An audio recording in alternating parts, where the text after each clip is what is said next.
What's up, guys, and welcome back to TGK TV. It's your boy TGK, and today I'm going to talk about the news I just broke about Ezekiel Elliott probably not holding out during training camp.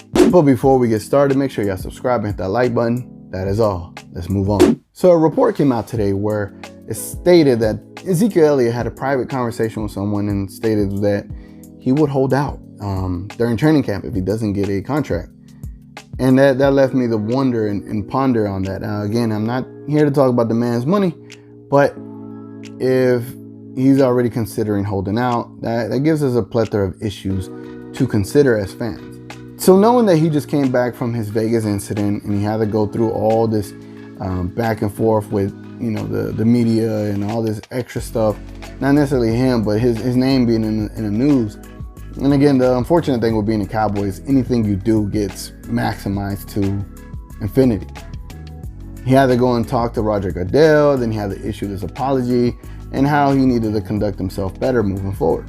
While that's all good and whatnot, I mean, it was a decent apology and considering all things, and he didn't even get suspended, so that was the best thing of all. He didn't get suspended.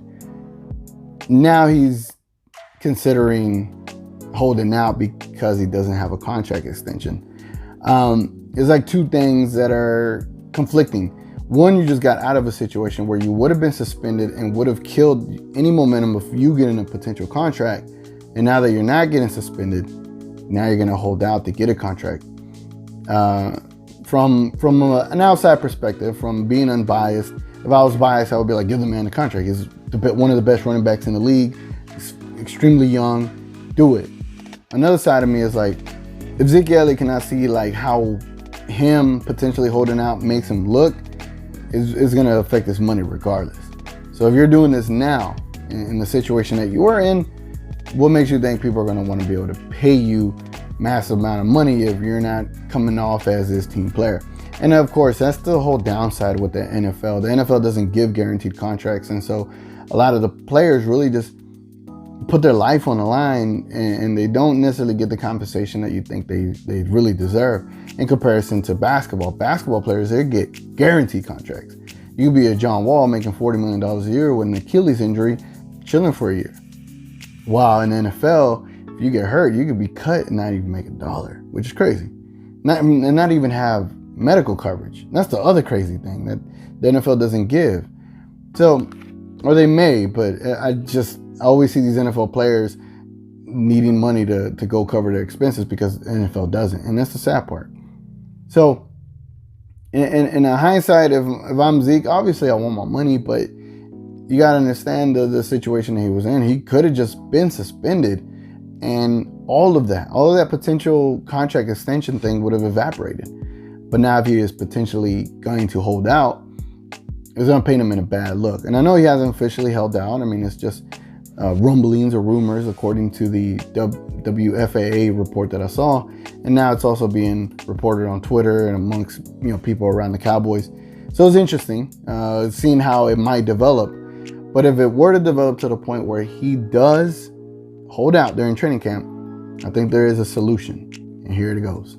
So if Ezekiel Elliott were to hold out during training camp, I think the Cowboys should pick up the phone and listen to any trade talk. If there's a market out there for Ezekiel Elliott, which there should be, especially for a team that's trying to win it now. I mean, he's fairly young. You might get quite a bit of compensation for Ezekiel Elliott's talent, and you probably won't have to pay him a massive contract. And you could go and put that money into other players that you actually want to keep. Because as far as the running back market it's really not alive like it used to be. Not a lot of running backs are getting big time paydays, and it's just not the position anymore. It's not the position of dependency for the NFL. A lot of teams are passing teams now, and as far as the running back is concerned, I mean, last year in the playoffs, you didn't see Todd Gurley destroying the Cowboys. You saw C.J. Anderson destroying the Cowboys, and so that's why I'm telling you, like, the running back value, the running back market has slimmed to the point where the money isn't as lucrative as it once was.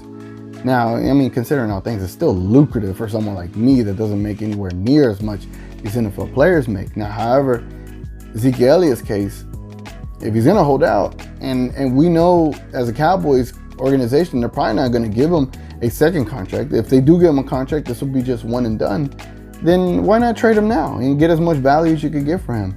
You could probably trade him and get positional players that you need to help out this roster. You could beef up the defense. You could beef up the offense, I don't know, with another wide receiver or with some picks or with a decent running back you get in return. This offensive line is good enough to be able to get a decent running back up to 800 yards a year.